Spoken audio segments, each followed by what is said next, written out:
الرحمن الرحيم وصلى الله على سيدنا محمد وعلى آله وصحبه وسلم تسليما كثيرا وبعد.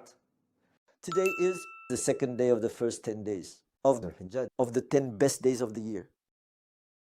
And it's worth considering which works are appropriate. After realizing that these 10 days are a golden opportunity, it's important to know what can be done, what is suggested to be done during these days, so that you can take advantage, so that you can provision, so that you can, I would say, fill our port, our store with as much viaticum as possible.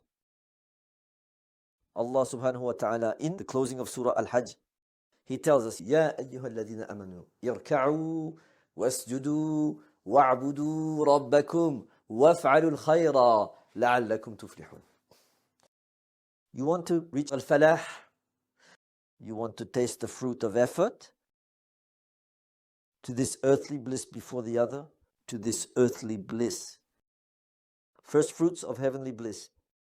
So the actions I've mentioned offer a way of just doing that. يَرْكَعُوا وَاسْجُدُوا.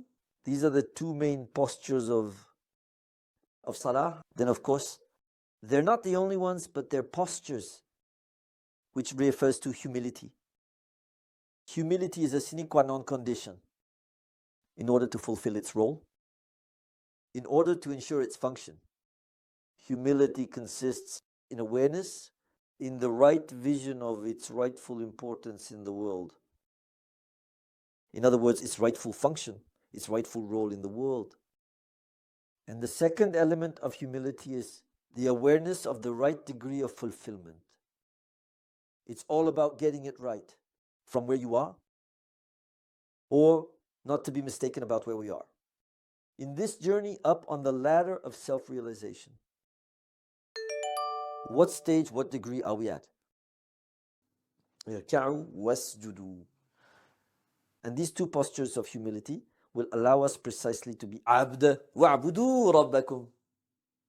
So thus become the handiwork of Allah, to be Allah's instrument in accordance. And that's where it really counts, in accordance to with the purpose of our existence, to become Allah's instrument. Do not be mistaken. We mustn't get our roles and functions wrong, because it can be possible that we feel like we're God's instrument, whereas we are in an imposture, while in the tughyan. So it's important not to fall into tughyan. In fact, the Quran tells us that there is a contradiction with the impossibility of conciliating the posture of munib, the opportunistic posture, the fact of seizing opportunities, and then the tughyan, the posture of imposture. So, wa'budu rabbakum, I would say that in this verse, we are in a logical and chronological order. To be Allah's hand exclusively speaking, we need to adopt postures of humility that will enable us to do what? To become aware of and recognize our proper importance in the sense of our rightful function and role in the world. وَافْعَلُوا الْخَيْرَ. So we need during these days in particular, as well as during every day of the year, but even more during these days, because during these days there will be an opportunity for us to make sure that timely, assumed, accomplished, realized, work leaves an indelible mark on us. Impresses us in the sense of leaving an impression, a meaningful presence in us, which will allow us to do so on the other days of the year, which are not characterized as these days. Due to the fact that they're not, I'd say, that they cannot have the same density, the same presence, I would even say the same divine presence, because the density, the presence, and the divine presence are linked, I would say, to ritual observances established by God, decreed by Allah subhanahu wa ta'ala, that will be performed during these days. There is, put another way, there's a temporal specificity for these days, which in a way helps us to understand why Allah has decreed that a certain number of ritual observance, and I'm obviously talking here about pilgrimage rites, will be performed during these days. So there's a temporal specificity which is linked to the specific density of the divine presence. For a wisdom that escapes us, and which I'd like to say is none of our business. All we have to do is become aware of it and seize the opportunity. وَافْعَلُوا الْخَيْرَ. And Allah tells us at the close of this verse, وَافْعَلُوا الْخَيْرَ. Is to actualize, concretize, materialize Al-Khayr. The best choice is not the good. Please mind here, Al-Khayr is at the same time a superlative in Arabic language. And at the same time, it's a term that refers to the root khayara, which corresponds to the concept and principle of choice. Al-Mukhtar, one of the nicknames of the Prophet Muhammad sallallahu alaihi wasallam, comes from the root khayara, and it means the chosen, the elected, the preferred in some way, the favorite in the sense of the one chosen by Allah to assume the function that was assigned to him. وَافْعَلُوا الْخَيْرَ. So by the way, that means assume, recognize, assume, and materialize. Make it happen from an operational perspective in the world of manifestation. Finally, the divine choice that has been made for you. There's a double meaning here, I'd say.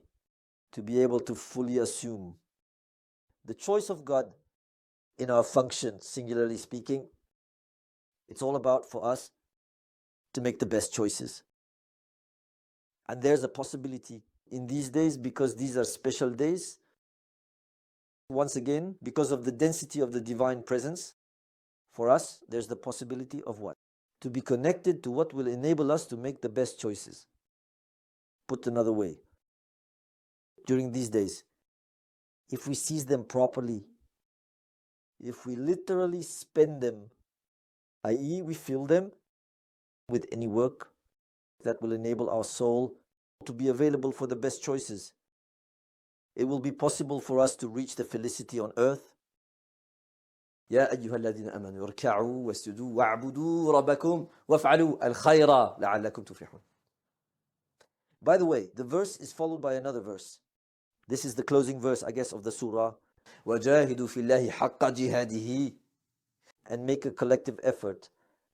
Jaahidu means to produce a collective effort. It means working together. وَجَاهِدُوا فِي اللَّهِ. Collaborate in the search for God. Working together to take responsibility for what? To carry the divine cause. حَقَّ جِهَادِهِ. Working together, which is our duty. وَجَاهِدُوا فِي اللَّهِ حَقَّ جِهَادِهِ وَاجْتَبَاكُمْ. He chose you, who has, in a way, elected you, who has preferred you. وَمَا جَعَلَ عَلَيْكُمْ فِي الدِّينِ مِنْ حَرَجٍ.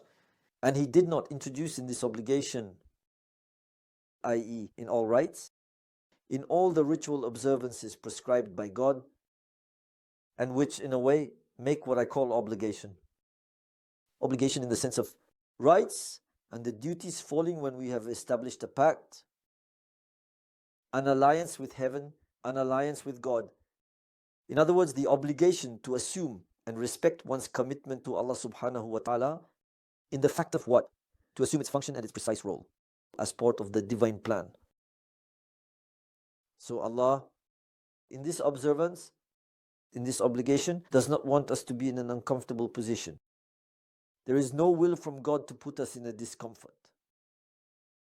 Because sometimes it is possible that the need to produce an effort can get us into a shape of discomfort. And this can represent a form of contradiction for us. To be the handiwork of God is supposed to run smoothly. Although this is one of the meanings we can find in the cousin roots of the root abada. It's supposed to be seamless. It's supposed to be with pleasure. And it is possible that for some of us, there may be a contradiction between doing things smoothly, doing things with joy and gaiety of heart, and producing an effort. There's no opposition between the two. That's why Allah adds here, مَا جَعَلَ عَلَيْكُمْ فِي الدِّينِ مِنْ حَرَجٍ. In the need to produce a collective collegial effort, there is no discomfort or will to make you feel uncomfortable. Millata abikum Ibrahim. Allah tells us that this ritual observance is part of what we might call the Ibrahim prescription. And indeed, Ibrahim is a prophetic figure who intervenes essentially in everything connected with the Hajj, therefore in these days, but also in the ritual observances of the Hajj. هو سماكم المسلمين من قبل. It is one who has named you the Muslimin من قبل. Those who will achieve on the scale of the mankind with a capital M, the possibility of total fulfillment on this ladder to self-realization. We already said that this return journey to Allah was symbolized by a ladder. Then each one of us in its singularity must climb every rung of the ladder.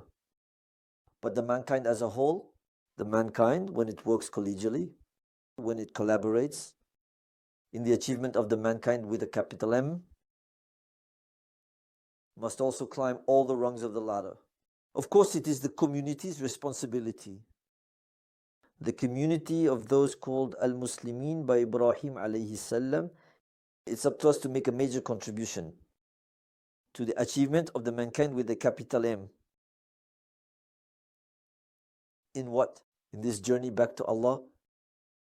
هو الذي سماكم المسلمين. i.e. in a way, it is since Ibrahim alayhi salam and the chain of Ismail, or the branch, the offshoot of Ismail, that ultimately Allah through Ibrahim has instructed us, this Ismaili branch, that will give birth to the Prophet Muhammad sallallahu alayhi wasallam, to complete the journey of the mankind with a capital M. And that's the deeper meaning of هو الذي سماكم المسلمين من قبل. هو سماكم المسلمين من قبل. It's not just a nomination. You are the Muslims. No. You have been ordered to have this function of what? To enable the mankind with a capital M to realize its full potential. In other words, for the mankind with a capital M to climb every rung of the spiritual ladder. All levels. And you can find in every community that has preceded us a certain number of rungs accomplished, completed by the mankind with a capital M. So there's the human being in his singularity who has to climb all the rungs of his own ladder, and there's the human being who participates in the mankind with a capital M in an approach collaborative. And this is the very deep meaning of وَجَاهِدُ فِي اللَّهِ حَقَّ جِهَادِهِ, in a collaborative approach to participate in the completion of the mankind with a capital M. And it's up to us, the Muslims, to be proactive, to be opportunistic, to fully assume this eminently heavy burden. It's honorary in a way. It honors us because when we are aware of this, we feel honored by God. But it is also eminently empowering. And that's why Allah later says, وَفِي هَذَا لِيَكُونَ الرَّسُولُ شَهِيدًا عَلَيْكُمْ. There is in this the possibility for the Rasul, here of course we mean Muhammad sallallahu alaihi wasallam, to be a witness, a present witness to this. In other words, a guarantor for his community and for those who will follow in his footsteps, that they can fully assume this great function. That's why right after we have وَتَكُونُوا شُهَدَاءَ عَلَى النَّاسِ, so that you, those who follow in the footsteps of the Prophet Muhammad sallallahu alaihi wasallam, be witnesses of this great reality and this great function, this great role. For who? For the whole mankind. فَأَقِيمُوا الصَّلَاةَ وَآتُوا الزَّكَاةَ وَاعْتَصِمُوا بِاللَّهِ هُوَ مَوْلَاكُمْ نِعْمَ الْمَوْلَى وَنِعْمَ النَّصِيرُ. And this reminder of what? أَقِيمُوا الصَّلَاةَ وَآتُوا الزَّكَاةَ, to help us, to predispose us, to fully assume this role through salah, in order to what? To be able precisely to fully realize az-zakah. And az-zakah here is not to be understood just as obligatory almsgiving or to donate part of its assets to beneficiaries. No, it is az-zakah in its global sense, highest, which is what? To fully unfold. to fully unfold. So I have, in these closing verses of Surah Al-Hajj, we have generic indications on what works are appropriate during these 10 days. Indeed, here there is a very, very strong link with the elements of Salah. This is why in other verses of Surah Al-Hajj, لِيَشْهَدُوا مَنَافِعَ لَهُمْ وَيَذْكُرُوا اسْمَ اللَّهَ فِي أَيَّامٍ مَعْلُومَاتٍ عَلَى مَا رَزَقَهُمْ مِنْ بَهِيمَةِ الْأَنْعَامِ. Allah tells us, لِيَشْهَدُوا مَنَافِعَ لَهُمْ. Those days, by the way, were made so that we can be totally present to the مَنَافِعَ لَهُمْ, to the benefits, to the virtues that Allah has decreed, designed, created for us. And what to do? وَيَذْكُرُوا اسْمَ اللَّهِ فِي أَيَّامِ مَعْلُومَاتٍ, to multiply Allah's dhikr during these special days. This is a timely, major work that needs to be multiplied. During these days, the dhikr of Allah. Allah's dhikr is the seed and seminal evocation. Evocation means to make present to consciousness, is to emerge from oblivion, is to emerge from wandering. Because wandering, in fact, when do we wander the earth? When are we wandering the earth? It's when we don't have landmark in this path back to Allah. And by the way, what does dhikr enable? Being no longer in the ghafla, and the ghafla is not the carelessness. Al-ghafla means moving forward, is to be in motion, to be on the road, to be on the journey without any reference points. So moving forward in the desert without landmarks. This gives us the wandering of the children of Israel in the Quran. That means the following thing. We wake up in the morning, we get moving. In other words, we make an effort in order to move forward. And we meet again in the evening at the same place from which we got started in the morning. This is the story of the wanderings of the children of Israel as told in the Quran.